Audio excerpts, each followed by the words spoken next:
there's a lot to take in. There's a lot to process. Mm-hmm. But this Kestrel sort of tilts her head back. The only thing that she can really recognize here is the stars above, and she says, well, I know these stars.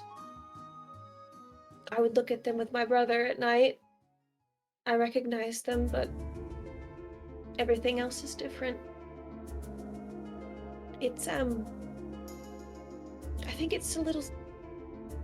And I'm sorry, but your trees, I notate the sort of... I don't know, they're not scars, like you said, but there's obviously some just, like, knots in the wood from where they might have been damaged once. And there's a thick mist in here, and I'm like, it looks... Sorry, but... I don't know, a little... distressing?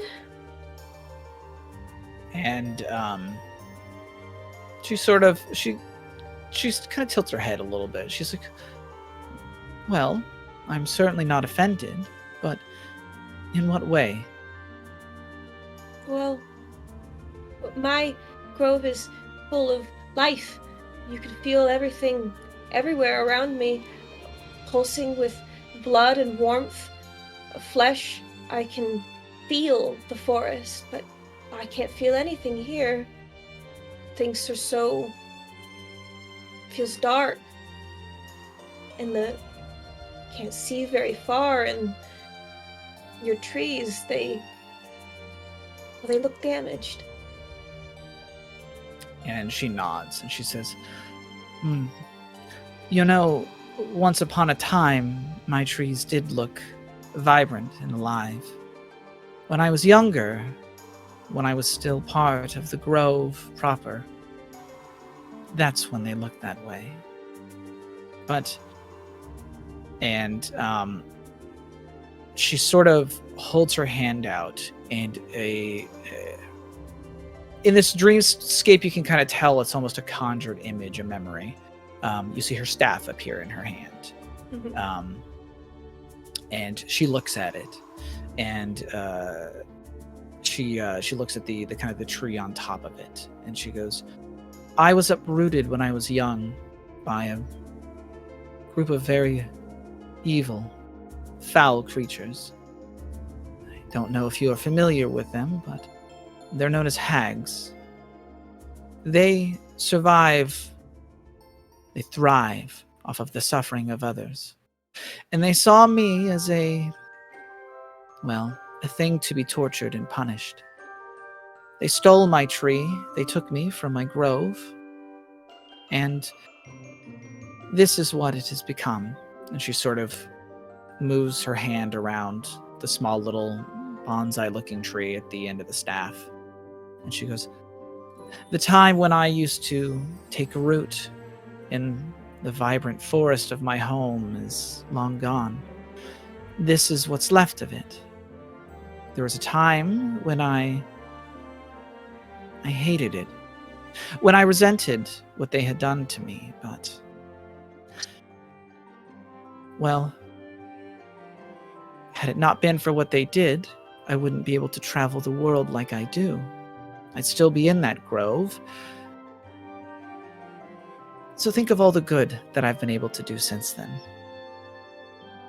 But that is the reason that things are the way that they are. The way that you see them now.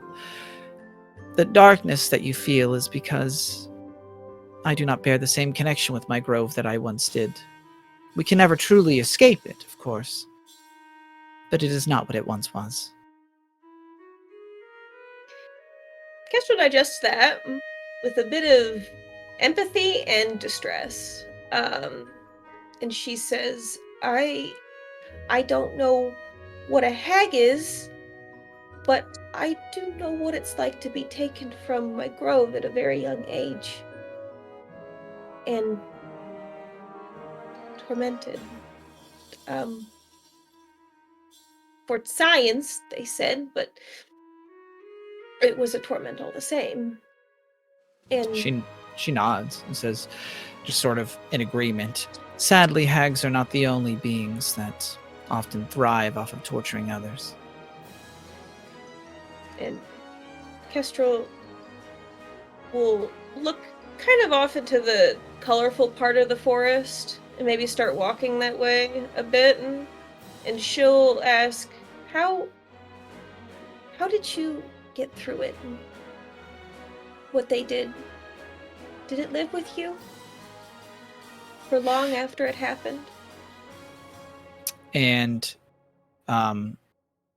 she nods and she goes, well, you can never truly move past it, in so much as it always stays a part of you. But you learn to live with it. You learn to build upon it. You learn to take advantage of it. But it's... Walk with me. And she starts walking down that same path that you had tread. And she kind of holds out her hand and kind of caresses some of the leaves as you pass. And you can see that the coloring on these leaves is colorful, yes, but you can notice that it is artificial. It is almost as though a child colored color on them, painted on them. It is a color that someone has put there, not one that has grown naturally from it. But the color becomes more saturated. It becomes brighter as the two of you walk down this small path. And the fog itself seems to sort of recede, but only because the shadows seem to darken. And at first it seems a little strange until you realize the reason the shadows are darkening is because there's almost a light ahead. The contrast between the two is what's causing it. And you find yourself in a grove where a sort of sliver of sunlight seems to exist, coming from through a surprisingly lush and colorful canopy that almost looks alive and sort of natural there. And you can see that in this place, there's a small stream, and the trees and the life that grows there seems livelier than in any other place. But what you absolutely notice, and to a certain degree recognize, is that the life that's growing out of this place is growing out of and around the skeleton of some human girl of some kind, judging by their size. It's roughly yours, like your size, skeleton-wise. Yes. The roots, the water kind of rolling over it, there is a skeleton there that seems to have given this area, this region, life. And as Folia kind of approaches it, she kind of kneels down by it. And you do recognize that the skull of the skeleton that you see down here in this dreamscape is the same one that sits atop her staff. And she kind of, as she kneels down, she sort of smiles fondly upon the bones. And she says, to your first question of how I survived it, I wasn't alone at the time. I met my greatest friend, perhaps ever, at the time, but I wasn't the only one that the hags tried to torture. And I was lucky enough to meet somebody stronger than me. Together, with her kindness, I was able to survive and not break. In the end, she didn't make it out. Not alive, not whole enough for me to ever bring back. But we had made a promise that we were going to see the world when we got out, that we were going to be heroes. We were going to help people that were in the same position as us so that it would never happen again. It was that promise that led me to who I am today. It's why I carry a piece of her with me even now. It's why what's left of me, of my tree, grows from her. she will always be a part of me. My companion. That's the strength that I needed at the time. Alone, I would have broken. I would have withered away, and I would have died. But with her, I managed to escape, to kill the hags that it captured us. And eventually, I made my way to becoming who I am today. But I wouldn't have been able to do it without her, without Nadia. And she kind of looks down at the bones and smiles. She goes, I'm thankful every day to her. And I hope that she's proud of who I've become. That's how I made it out, Kestrel. I can't do it alone. Yeah, I'm soaking that in with some respect, I guess. Just respect for the dead, respect for what she went through, a deep sense of empathy. And Kestrel says, well, I'm sorry for your loss, and I know that you know this already, because I know it, but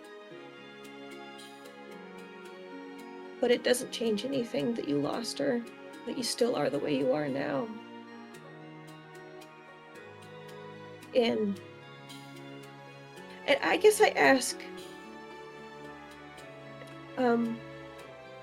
not to make it too much about me, because this is, I'm glad that you've shared this with me, but I too have someone who has helped me through my pain, but I don't have the same positive conclusion, the same emotional rationalization that you have.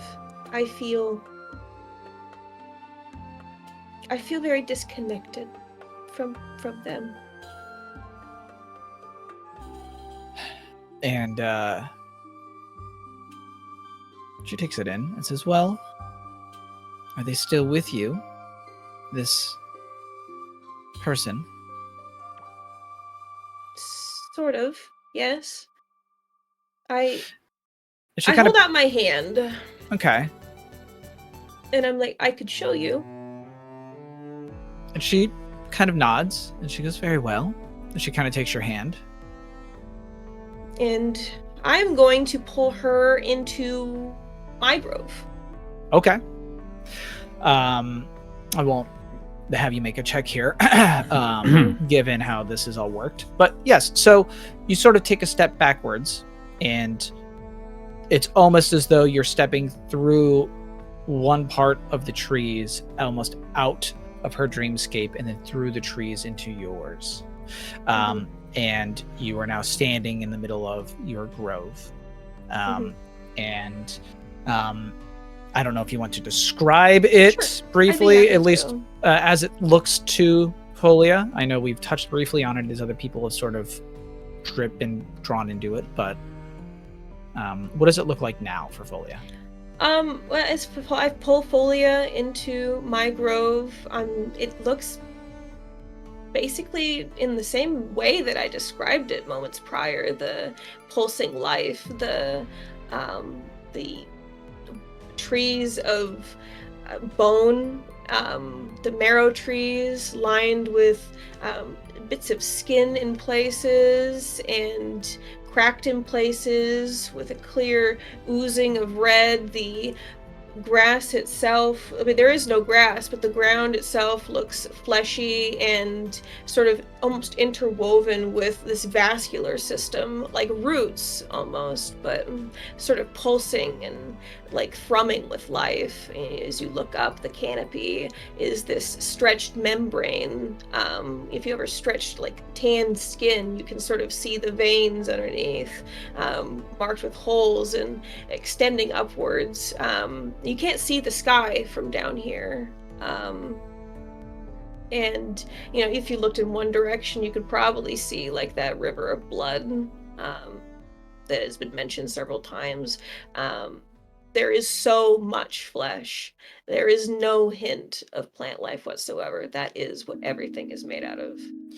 And as she looks around, I'd say you can get a look at her face. This is all in a dream, so realistically, you're sort of occupying. You can. There's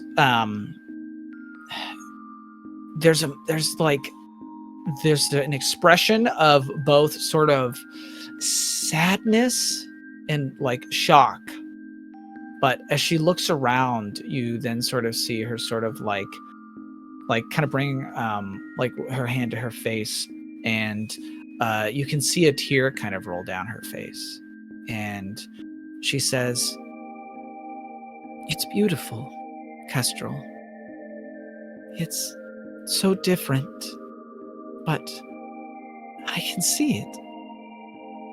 The woods, my own home. I see it here.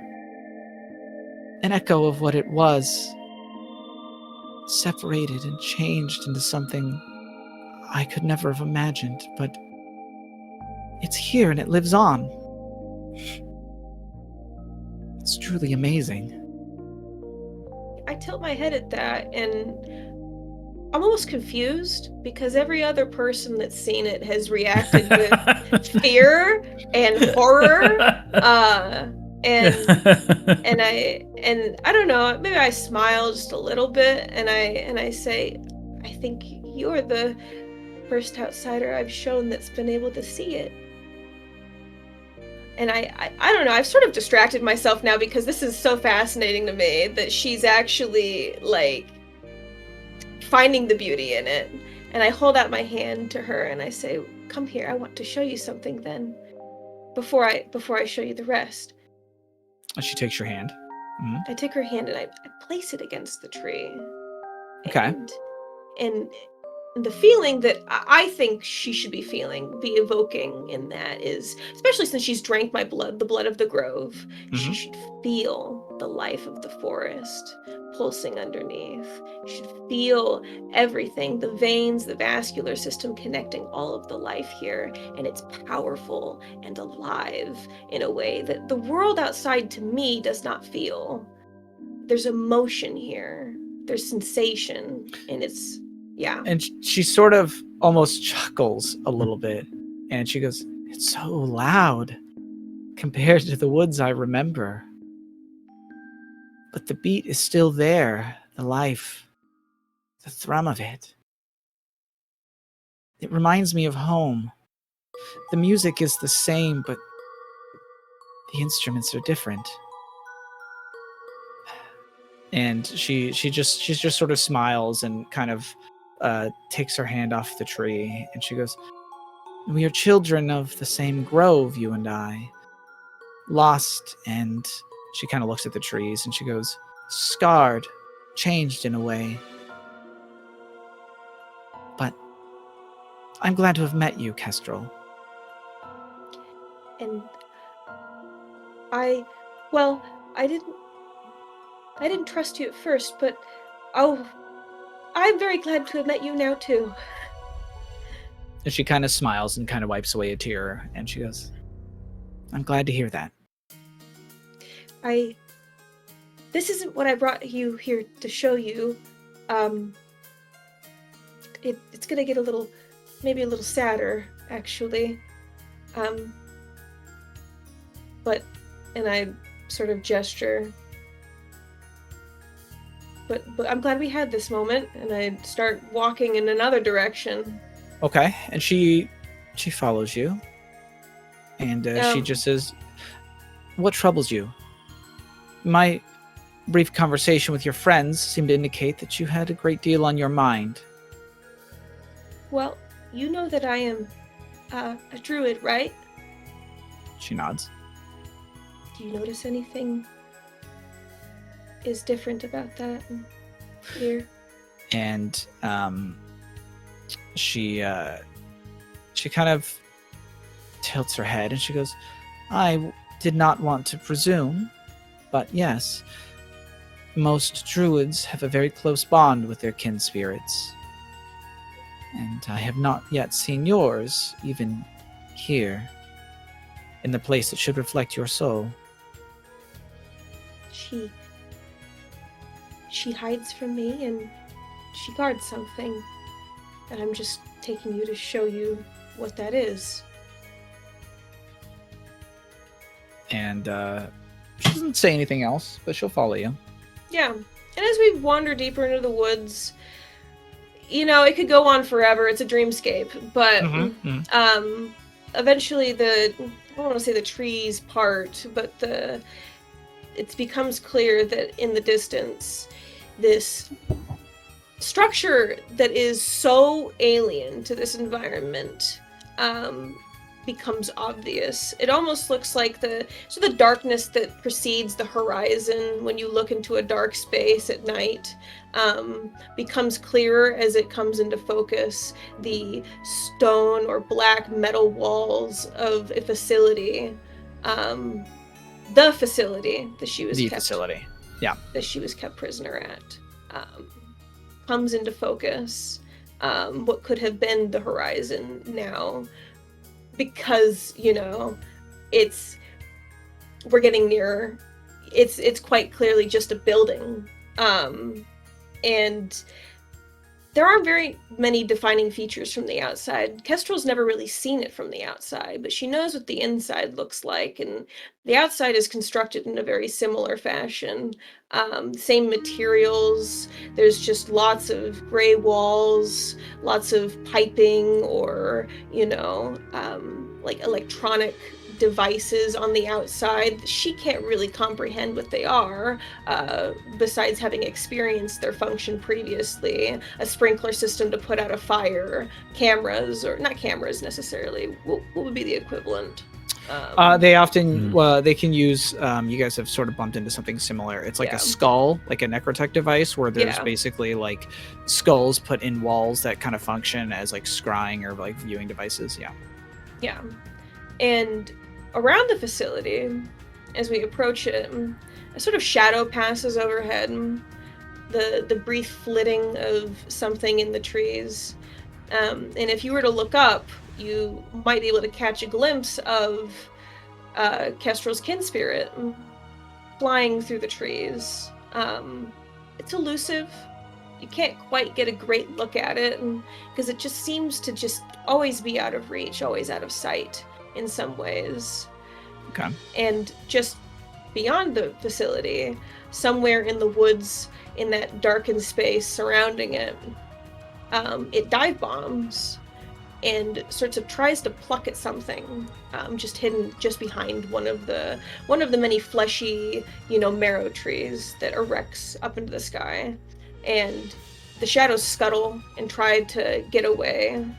Can't quite see what it is. It kind of looks like a spider disappearing into the darkness. Black legs on black background. It's impossible to understand what it is.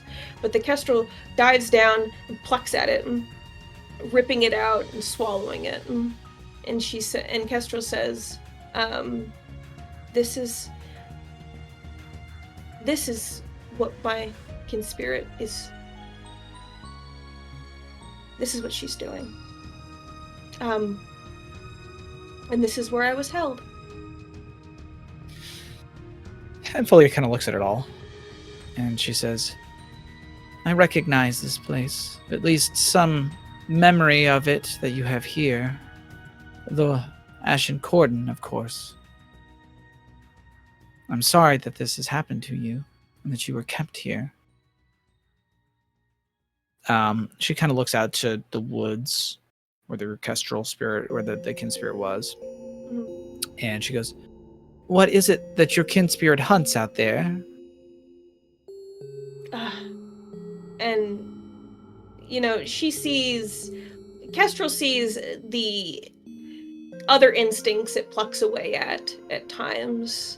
The scuttling thing she points at, and she says, well, that was terror.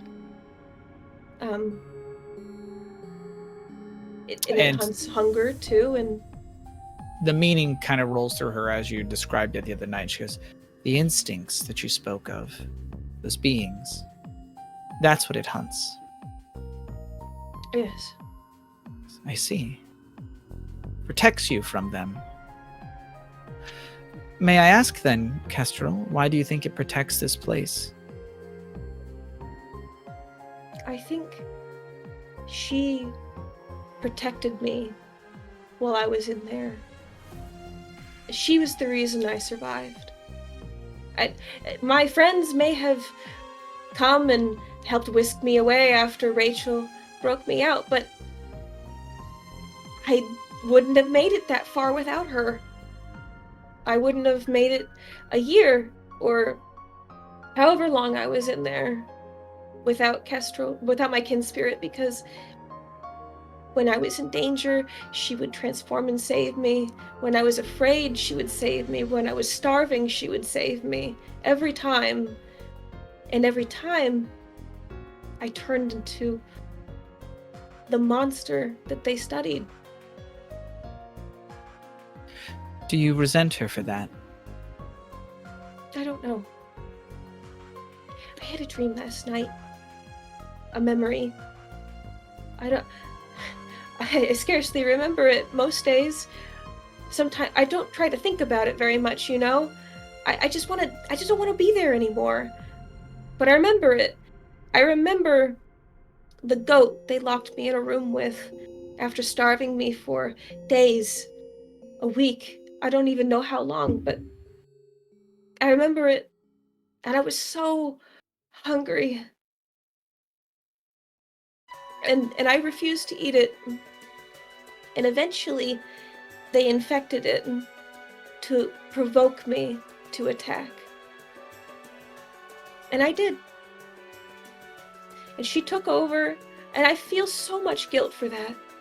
For everything I did while I was in there. For what I was. And I don't want to remember it anymore. I don't want to be that anymore. I don't want to be a monster.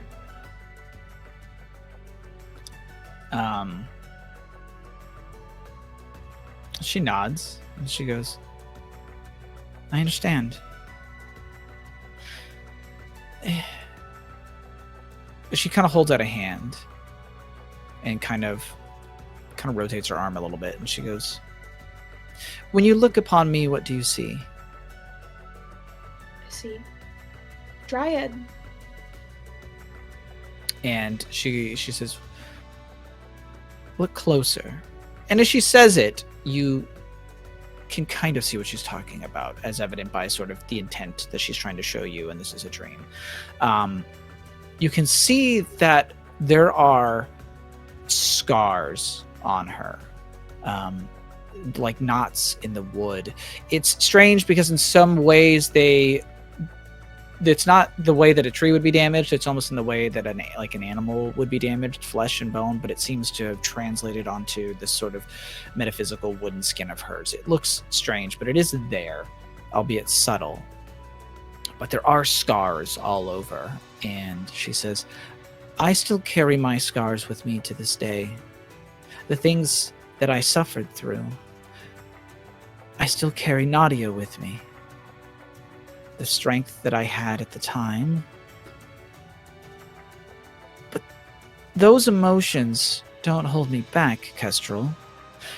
Much of the magic that I wield to protect others. When I hunt these foul creatures, when I bring hags to their righteous demise, it is that same pain, same resentment. I wield it against them, what they inflicted upon me.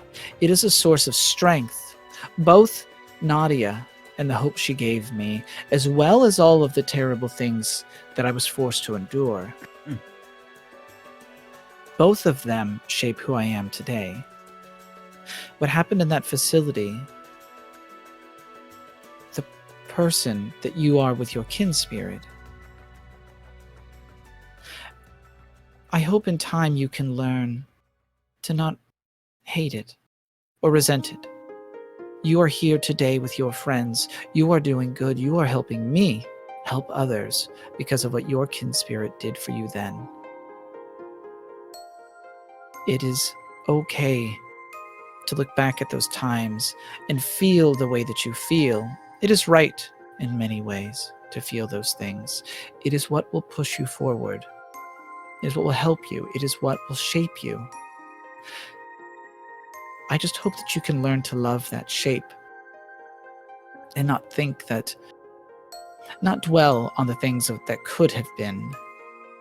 Because you don't live in that world, Kestrel. You live in the here and now with your friends who, as far as I can tell, care very much about you. I don't know many others who would risk a blood bond with a flesh creature or to wander into the dreams of others just to help them. But they do for you. Well, you did. You And, don't even know me. And she nods and she goes, perhaps. But as I'm sure you can see, I am not too different from you. I don't know how to reconcile with her anymore. I'm afraid of her. I'm afraid of what I am when I am with her. And I don't think I don't, and I hold out my hand as the Kestrel passes by, and she flies away. Doesn't even look at it. And I don't even know if she wants to. She nods. She goes, well, if she does not wish to come to you, then perhaps you will need to come to her. You'll need to find her where she is, meet her there. But if you are not ready for that, then take your time. Turn to the strength of those around you, those who helped you escape that place there. Rely on them. And maybe ask them how they see you. Don't worry so much about how you see yourself. Okay. I will take your advice, Julia, and I appreciate your insight on this. Maybe I do need to go to her. But I'm scared to do it. And she sort of says, well, if I've learned anything in all of my years hunting terrible, terrible things, it's that most of the things that need doing are the sort of things that you'll be afraid to do. That's how you know that they're worth it. And how you're the one who can overcome it and do it. Lesser people wouldn't. All right. Be a brave warrior, like my brother would tell me to, eh? A form of bravery that he may never understand, and maybe only you possess. Well, that's a lot of pressure, isn't it? And she kind of smiles, puts her hands on your shoulder, and says, "It often is, but I think you've got it within you, Kestrel." I guess we'll see. I think I need to figure it out, though, because I worry I won't be able to save anyone if I don't fix this part of me. And anyway. She hears you out. She goes, "You've got many strong friends around you. I have a feeling that you are far more capable than you realize." Well, I definitely trust you a lot more now. So. And she nods and she goes, "Would you like to wake up then?" I think so. I think And I've dreamed enough, but we got to do some more, don't we? She says, "In due time." You guys sitting at the table, which you could have had small conversations if you'd like, as the two of them are sort of dreaming in like a Zen-like moment. It is Inception rules. They've had a lot of time in the 7 seconds that they've been talking. But if you guys wanted to have a small discussion, I'd allow it. To be focused. I'm good. I wouldn't Okay. Okay. talk. There is an interesting thing as Pickle had sort of said. What he did is he had said like dream. You kind of see that his own eyes almost seem to like glass over to a certain degree, and then after maybe about a minute or so goes by, you see him just go awake, and his eyes sort of ungloss over, and both Folia and Kestrel, both their eyes kind of shoot open, and they're awake, standing in the room. Yeah. And Folia sort of puts a hand on Kestrel's shoulder and gives her a bit of a rub and a nod, and says, "Well, Kestrel, how would you like to proceed?" Well, as we were, probably. I think we should just everybody should take and I point to the tea or whatever that she made, so that we can all go together. All right. Okay. Just like that? Well, did you say that as Gunolf? Or you? As Gunolf. Well, I don't know what you want to talk about. I don't want to talk too much about her personal trauma, you know? Right. So I'm just gonna say, but I trust her a lot more now. And her forest is a lot like mine. Cheers. First beers! So Folia takes the tea and she goes about pouring everybody a cup. And even kind of if you like put your arm out sharp, she kind of hooks the kind of hookah-ish kind of contraption into your suit with a number of it's like a weird distilled. It's not as like the tea, it's there's much less leaves in it than in like yours, which seems to have almost been sort of like kind of like flattened out to like a paste or like a filter almost to kind of put into this thing, as it kind of does like an air mixture kind of. And she puts them all together and gets everybody set up with theirs. And with that, yes, you all can toast if you want. Does anybody have any other questions as she's pouring all this out and prepping it though? Yeah, is there any blood in this tea? No. Do you want there to be? No. And Folia to say, there is not. The connection that you will form with me is without what Kestrel did with our own glasses.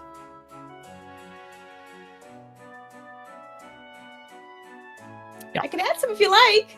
I would like some. We've already bonded. I just want the blood. We're not blood bonded, though, are we? No. Yeah, I know that. So she pours tea for all of you. It is from the kettle itself, not from the cups that had the blood in it. So she's not lying in that regard. This is Sans blood. And as she pours all the glasses out, you all have a glass and or a strange hookah contraption in front of you. Do you guys all want to drink them all? Bottoms up? Oh yeah. Go for it. I guess so. Okay. With that, even Folia sort of raises her empty glass, and she kind of nods to Kestrel to do the same, actually. Okay. And all of you sort of kind of, I guess, first beers, you all kind of clink your glasses together, you give a bit of a cheers, and then all of you guys sort of down your glasses of tea. And just kind of a brief moment, you drink it. Tastes like tea. It's not the most amazing tea you've ever had. It's maybe a little earthy with a little bit of a bitter kick to it. It's a strange tea, that's for sure. But it doesn't go down particularly hard or anything. And a couple moments go by, and she goes, well, I've already given a concoction to those who are suffering from the affliction. If everyone is ready, we can go about attempting the ritual. I will bring all of you into my own grove at first, and then from there we can go about traversing into the shared dreamscape of all of the poor souls. Does that make sense? Are there any questions? Probably hundreds, but it's something that we'll see as we go in. Yep. Yeah. And she goes, very well. Pickle? And Pickle just goes, dream! And then all of you just sort of like rock back, and you don't notice it because you're all now suddenly being whisked away into dreams. Yeah, you're all basically sitting there having like a weird group seizure kind of with all your eyes rolling back in your head at the table. All of you sort of feel yourself getting pulled away, and you all like step out, similar sensation, almost into the same dreamscape that I described earlier for Kestrel. This strange sort of dark forest, almost like a bog. The trees have a sort of gnarled appearance to them. They're not big, full, and lush. They look at times sickly or twisted, but still strong and firm. There are like etchings, runes, symbols that have been carved into them, but they're not fresh carvings. They have grown into the trees. They are long since part of this forest. There's a fog that blots out everything around the sides except for the sky in this clearing, which is this sort of crystal clear view of the night sky. There's a pond in the center, mirror-like in its sheen, reflecting a very different sky. And Pickle sitting up on a rock, just sort of looking about at things. You can see there is sort of a strange structure, a hut of some sort, in one section of these woods, and in another section there are kind of like markings or like little bits of colors on some of the trees. But you all find yourself sort of standing in this place, and you are in many ways reminded of like when you were in that weird grove of like blood trees. Some would call it a hellscape that Kestrel had brought you into when she did her like little bonding with you. And all of you have that same sort of similar dream-like look to yourselves, with some of you like Roz and I guess Roz has never done it before, but Roz and Albus, you guys look very normal, just like yourselves. Kestrel also looks very similar to herself. Sharp, you look very human. Like you look like you. You're you're just as intangible as them, but you're not a ghost. You're just as sort of alive and fresh as anybody would be here. But Gunnulf, your hand has this sort of desiccated, almost like mummified, wasting away look to it in a way that it just looks. It looks dead. It looks just like it's just not working. Like it's not there. And Steve has a sort of shimmer, a sort of like, it's like he's drawn in a slightly different art style, like all of you look like your real life and he shows up and he's an anime character. You know what I'm saying? He looks a little different. That sounds about right. Is it tainted at all even further by the dark influence? There is a deeper shadow to it, although the only one who'd be able to probably point that out or notice it would be Kestrel, because she's the only one that saw what you looked like prior. Cool. But think of it like you went from like a regular anime to now you're in Berserk, and so like all the shading is a little bit darker now, so you're looking a little bit edgier. Yeah, that's so my aesthetic too. Oh yeah, that's totally Sean. No, Steve, not me. Steve. Yeah. Same. But yes, You all find yourself standing in this strange dream grove. And Folia is there, and much like I described her with Kestrel, she has this sort of merged appearance where she looks like, as you've noticed her, but also the kind of wooden parts of her seem fuller. The skin and fur on her looks more wooden and plant-like. She appears to be both the being that you normally know her as, almost like the deer, and the tree, the plant, at the same time, sort of as one being. Mhm. But yeah, so that is where you guys are. What do you guys want to do? I mean, I don't mean to sound like a Philistine, but when you said that this was very similar to Kestrel's, I was anticipating something a little bit more red.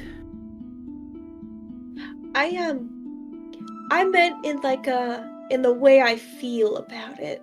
Oh, I wasn't being literal. I also didn't want to talk about it, and Mm-hmm.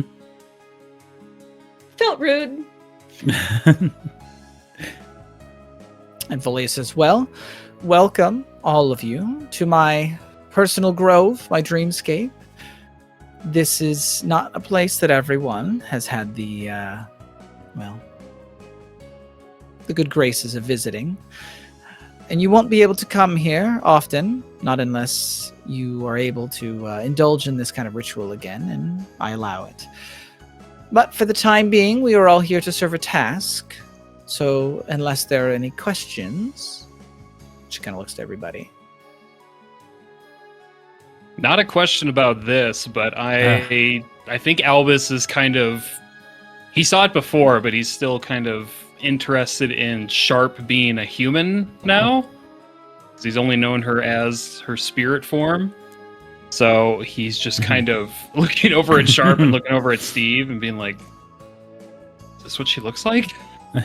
I mean, you saw her in the dream, right? You remember the dream. I did, but I was a little preoccupied. That's true. That's true.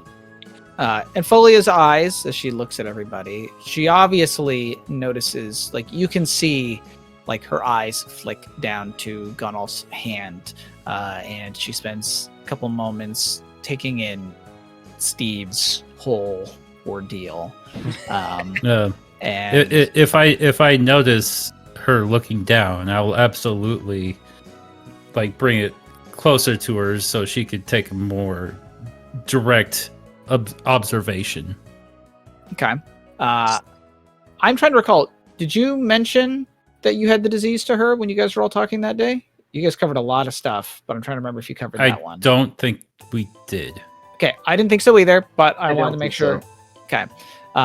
So she will say, Gunnulf, what, may I ask, ails you? It's... I think the best way that they've ever described it is what they've named it is a wasting disease. It's something that affected my mother before I and my grandmother. But basically, after we become infected, or I don't know if I've always been infected, basically we start to lose feeling and even as you get that far, she goes, yes, Neravine was looking for a cure to this. The hollowing is what I know it as. I've never seen it here like this in the spirit realm. And she sort of takes your hand and sort of like kind of gently touches and looks at it. And she goes, I'm sorry, I don't mean to draw too much attention to it, but I've never seen anything like this before. I don't have a cure before you ask. If you did, then that would have been a miracle. As it stands, we're in essence following Neravine's path because she has the best clue, and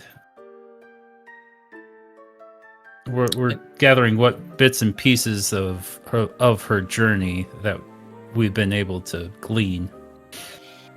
She nods. She goes, I see. Well, I hope that your journey bears fruit. I know Naravine felt as though she was getting close, at least for a while, before we lost contact with her. I know there were answers in the north. At least that's what she had said. That's where your people come from, after all, yes? On your mother's side, if I'm Yes. remembering correctly. Yes, precisely. She just sort of lets go of your hand, and she goes, well, I hope you can find the answer soon, and that this sickness does not take any more of you. As it stands, when we began the journey, it was only partially into my palm, but as we've gone along it, it's already closer to my elbow than just the hand. And maybe it's not as apparent here, but it is getting more and more sickly. She nods, and she says, well, if there's anything I learn in my own travels, I will be sure to pass it on. Such a sickness should not be suffered by anyone. But... And she kind of looks to you, Steve, and she goes, dare I ask why it is you look the way that you do? You could say I'm a bit of an outsider. I imagine that's probably why it's manifesting in this way. Nothing to be concerned about. We've gotten pretty used to it. She kind of nods, and she goes, I see. A traveler, as it were, from a place very far, I assume. I guess pretty far is one way to put it. And she nods, and she goes, the existence of such individuals is, well known to me. But you are the first that I've met, well, I suppose not the first. But, first like this. And she sort of just looks at you. She goes, and never one quite like yourself. Not exactly. But we have things to attend to. I'm sorry. Can I And ask a question real quick before Sorry, we I don't want to talk about it. Mhm. Yeah, go ahead. Jason, as the attention is being drawn to this, how obvious would you say to Kestrel that Steve looks a little different? how obvious? Oh, that he looks darker? He looks a little darker, right? You mentioned that earlier. I did. Make a insight willpower. Ooh. I hate that I asked. I could have Make- just known because you said. Make a in fact, Steve, make an opposed one. Actually, Yeah. are you trying to would Steve be trying to, like, does he want to keep that a secret? Because I feel like he does. He doesn't like talking about his How is dreams. he going to keep his essence a secret from me? I'm looking at I- it. I would not necessarily keep it a secret, but I'm also not going to dive into it. So you can- Then I want you to roll for me, Steve. And I will say, Kestrel, add your bond with Steve to the roll. Yeah, I will. All right. you better believe it. I was hoping that when All right, Maya what- started talking, she was gonna be like, "Well, everyone's distracted. How easy would it be for me to steal something from Folio?" I swear to God. Just take it from her mindscape. You're like, I'm what- gonna take pickle. What am I rolling, Jason? Do willpower insight. I Persuade. have a game No, related question, I but we'll hate get you. there. Okay, so you have with a +2, Oh, shit. yeah, 8, and Steve has a 7. Is a 7. Win. So Get you Again, I'm not trying to oppose any like this. It's fine if she notices. Well, yeah, you do. You notice that he looks as though he has a darker countenance to him. Mhm. Yeah, it's subtle, but it is there. Mhm. I will also, I suppose, ask Steve, when you picture yourself in your mind's eye, Steve, Steve cool. Pukey, do you have the Dawn Feather with you normally? Do you have your sword? Yes, absolutely. Okay, is that like on your back, at your side? However I usually have it, which I think is on my back. No, my when you drew it, is it on my back or my waist? Let's Looks like just the look at back. it It's right good. now, on your back. Yeah, So go we the can see up in that on the art. It's right there at the top. Oh yeah, great. So there it is Okay. then. And you can see then, Kestrel, you especially notice that the shadows seem to cling more to the scabbard in that part of his back, almost as though there is a lingering darkness from around there. Yeah. Interesting. All that's very interesting, Kestrel. We'll look at him. Do a little double take, maybe. Like, did I misremember that? Huh, that's a little weird. Do I She won't see you doing a comment. double take at me? If you want to, sure. I'm not exactly hiding it. Oh, okay. And in the Okay. dreamscape, if she's not trying to hide it, then in some ways that you notice it. Like, it's not like you guys have senses, right? You don't have eyeballs. You're not perceiving things. Like a dream, sometimes it's almost out of body. You notice things because that's what the dream is to notice. So if Kestrel is doing a double take, in many ways, all of you will notice that she might be doing a double take, unless that's she's trying rude. to. It's one of those awkward social situations where everybody's noticing the little micro, movements of each other, but nobody's saying anything. Yeah. Anyway. All right. Cool. So with that, assuming no one has anything else, Folia begins walking. Oh, I just had a game-related question. And Okay. in terms of, for me and Peter, how were we doing on ingredients and inventory points? So in this, like in the dream realm, this is one of those things where we're going to assume that you're going to kind of probably start with all of it prepared. Okay. All right. I suppose if I wanted to be really minutia about it, I would have you make a roll when because you would be as physically prepared in the dream as you are mentally prepared for this. So if you feel that you are mentally prepared and not distracted, then I'm going to say you have all of your inventory points and like a full supply of food, I would say. But if you feel that you are distracted and not prepared, then you probably have less, unfortunately. It's gonna be like Friday the 13th. Peter's got some chicken soup for the soul here. Yeah. Sorry, Nightmare on Elm Street. Not Friday the 13th. Nightmare on Elm Street. Nightmare on Elm Street. Yeah, it makes a lot more sense. We were going to potentially top off on inventory points IRL with the potions and stuff she was going to provide us. I don't know if that actually happened or... That I don't think happened yet. I think that was going to be like physical stuff that she was going to give you before that you guys were like, well, we could help you do whatever. And she was like, oh, okay. So that hadn't happened yet.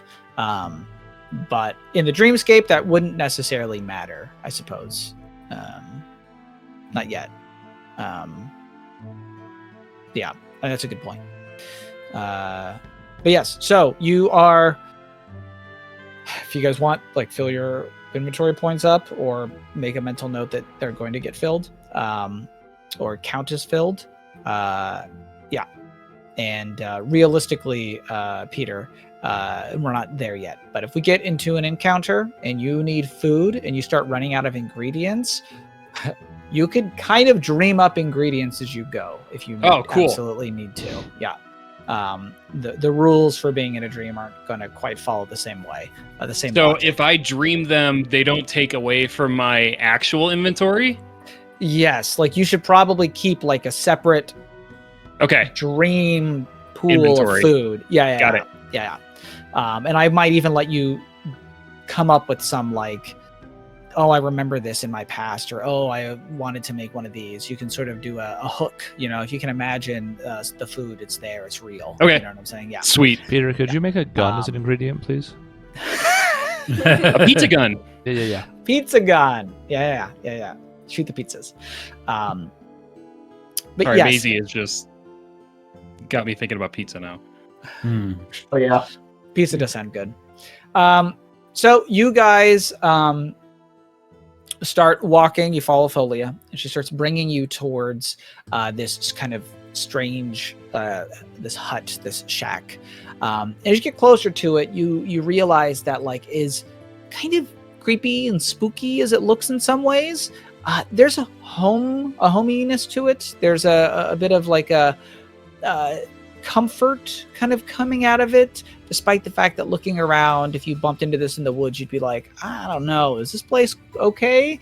Almost like, I guess I think of like Yoda's little hut on like Dagobah, where you're looking at this and you're like, this place looks real sketchy, but like once you're inside, you know, there's like some warm candlelight and other stuff. Like the vibes feel a little different. And as she kind of brings you to it and it kind of comes into focus, there's a door. And she opens the door and brings you inside, and it's got that same feeling to it. There's this strange sort of like, once you walk into it, it's almost like a pressure change. It's almost as though you have moved environments entirely, and you are now inside the house. You're in a completely different location. And there's just like the creak of the wooden floors. You can hear the kind of crackling of a fire burning someplace. There's the sound, the clinking of like bottles and jars someplace. It's a place that feels lived in, like a house. Maybe even the soft murmur somewhere. And as she kind of brings you through it, you can see that there are bookshelves, there are tables, there's all kinds of stuff that you would think would belong in like a witch's hut. And in many ways, it almost reminds you of this sort of makeshift space that she had made in the cellar that you guys met her in today. You see that a number of the bottles, a number of the furniture, they all have feet that have the same little like chicken feet on the bottom of them. And occasionally, like when one of you is going to go like walk past like a table that's sort of jutting out in the way, it sort of scoots itself out of the way to accommodate you. Chairs will move themselves to make room. As Folia kind of walks through a lot of this stuff, she just says, she's like, well, just be sure to follow me and try not to get lost. The halls of my mind have a great many things to them, and we're simply looking for the doorway that will lead us to the ritual. Shouldn't be too far. And, there's the creak of you guys walking through the house and whatnot. And you see that there are jars that have all kinds of things in them, heads, hearts, a lot of them embalmed and stuck like that. One of the bookshelves sort of starts shuffling and moseying itself out of the way to reveal a door that Folia then opens, and you walk sort of down a stairwell down to a lower part of the house, and you can almost see that the ceiling changes to look more like floorboards up above you. There's a bit of an earthier smell to the place, and you can see that there are symbols, chalk on any like piece of visible wood or stone in some parts of the walls. There are talismans and all sorts of strange occult things hanging from places or nailed onto wooden beams that seem to jut in weird, strange angles. And she eventually brings you to a doorway that has a strange sort of elaborate set of symbology onto it. And she stops and says, well, this is the place. Once we step past this threshold, we should enter the shared dream space that I have crafted for those sleeping individuals. I can't say for certain what it is that we will see in that space, but hopefully we can do what is necessary in order to help them. In this regard, Kestrel, I was hoping that you could take the lead. Okay. She then says, I can follow you in if you feel that that is best. It may also be best that I remain here and keep the way open and ensure that no things from the dream enter my own mind, to keep all of us safe and ensure that you have a way to return. But, Kestrel, if you think that that is unwise and that I should follow you, I'm willing to do that as well. I have a question. Is Wolf here? Oh, yes. Was He wondering. followed you guys out to the thing, yeah? He Yeah, followed you guys out. Yes. Yeah, Sometimes sorry. when he doesn't get any screen time, I forget that he exists. And Correct. He is I is just wanna make here. sure. Yes, he's here and nobody engages with him, so I forget to include him. But he is here. It's okay. It's okay. We're doing a lot of other things right now that are not wolf related. I forgot to mention that when you guys looked around, Wolf was there. And I suppose, unlike Kestrel, when you look at Wolf, especially in like this context, especially so close, you can see that so many of his features are almost like he is both human and both wolf. He almost seems somewhere stuck between the two. Like his snout seems a little bit longer than it should. His teeth a little bit longer, a little bit sharper. There is an animosity to him that is pushed and exaggerated, but he still looks like Wolf. He still looks like you recognize him.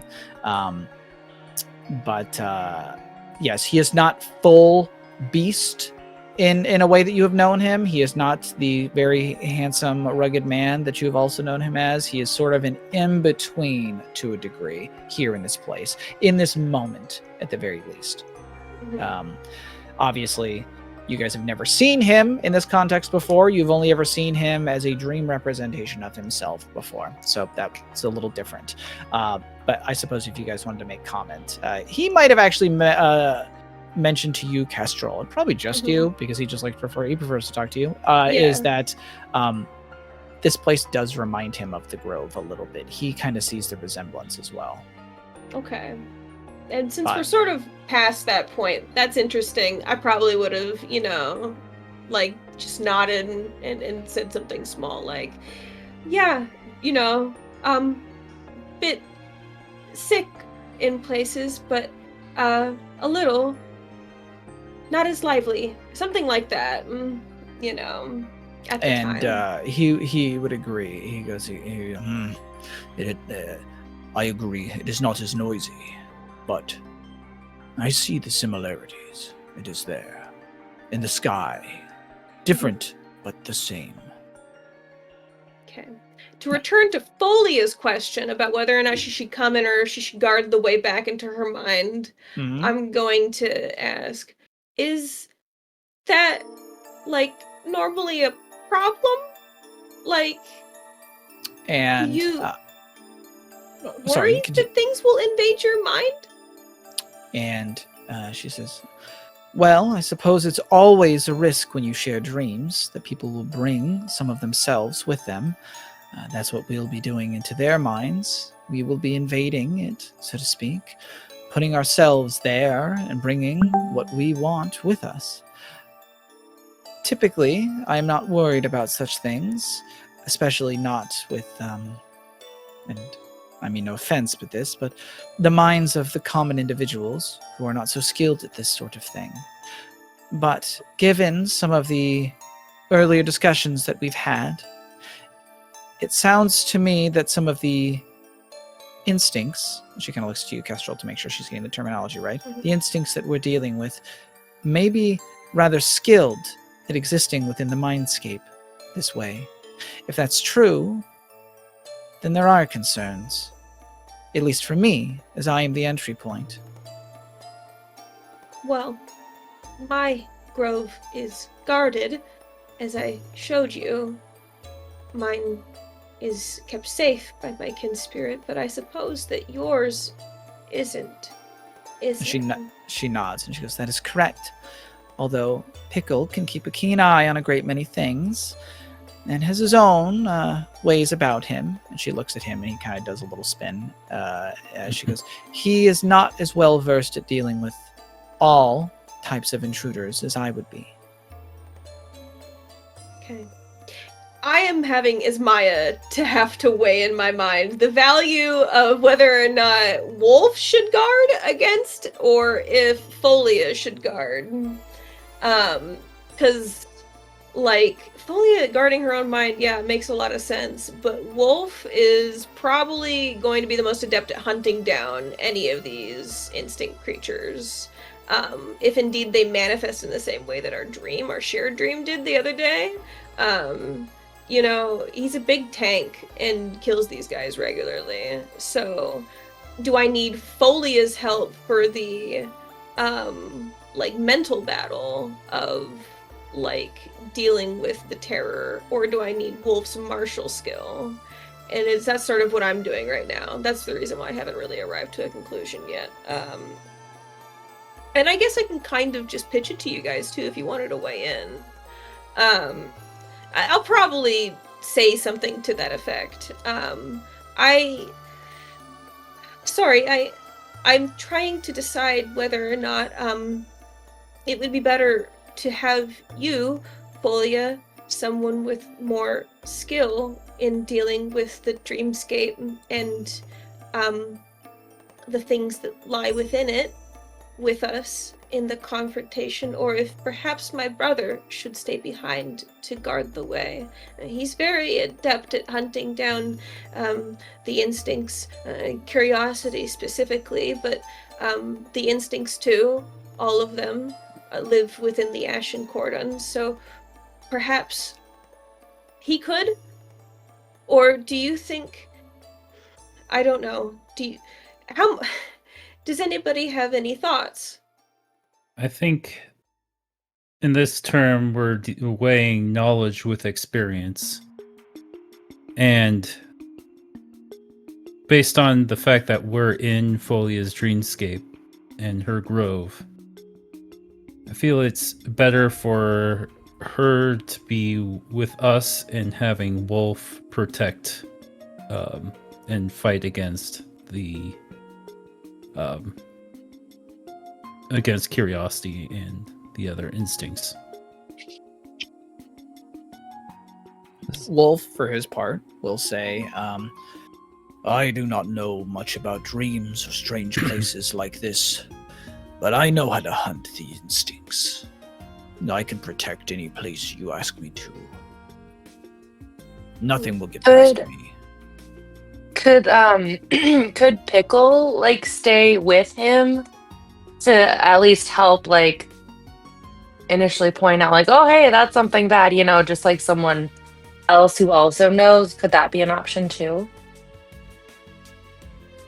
Are you asking the group or are you asking Folia? Or the group?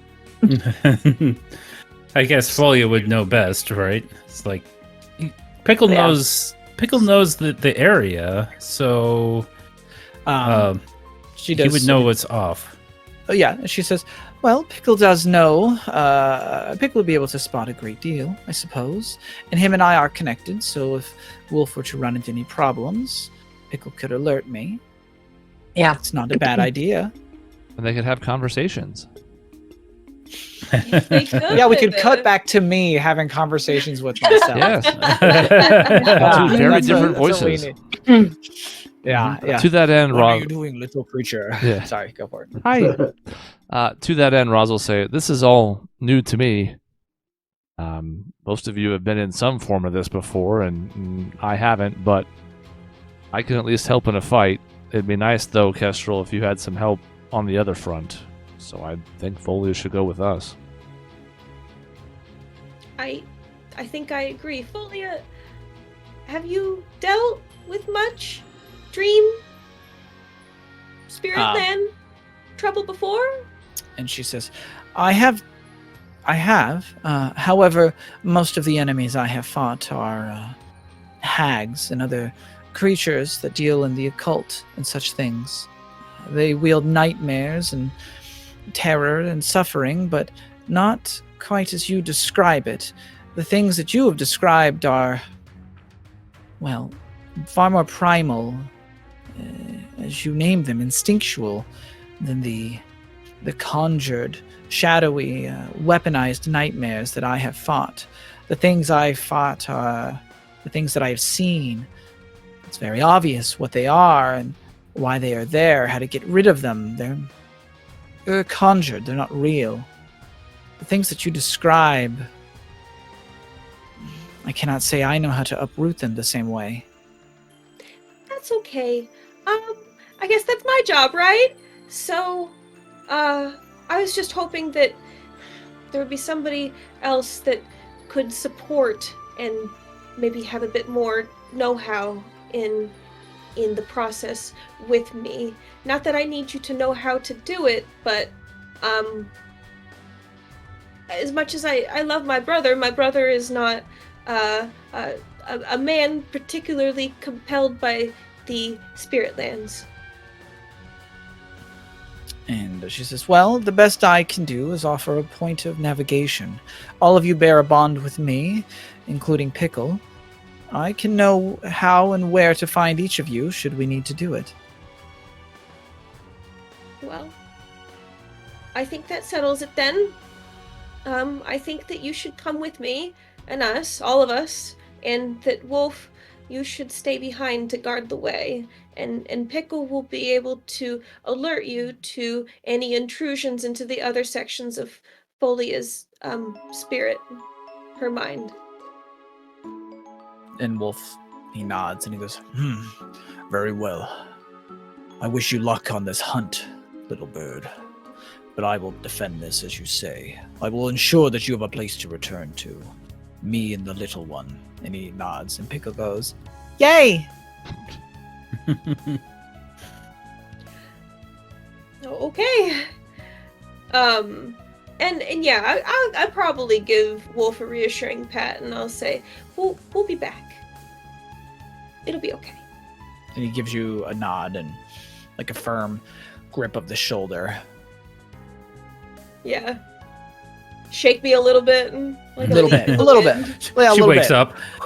That's true. Don't tip her backwards. Oh my god, Inception.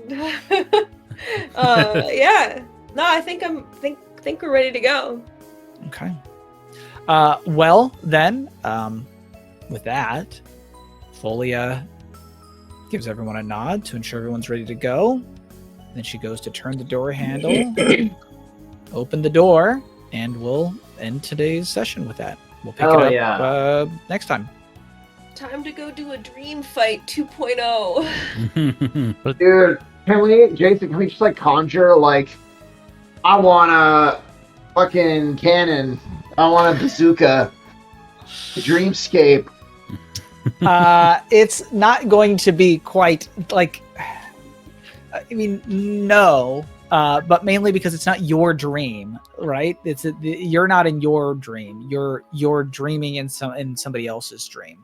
But there will be a certain level of intangibility of what you get to bring with you. But you can't just be like, I bring a nuke and I blow everything up. Like that's not gonna be a thing that you can do. But yeah.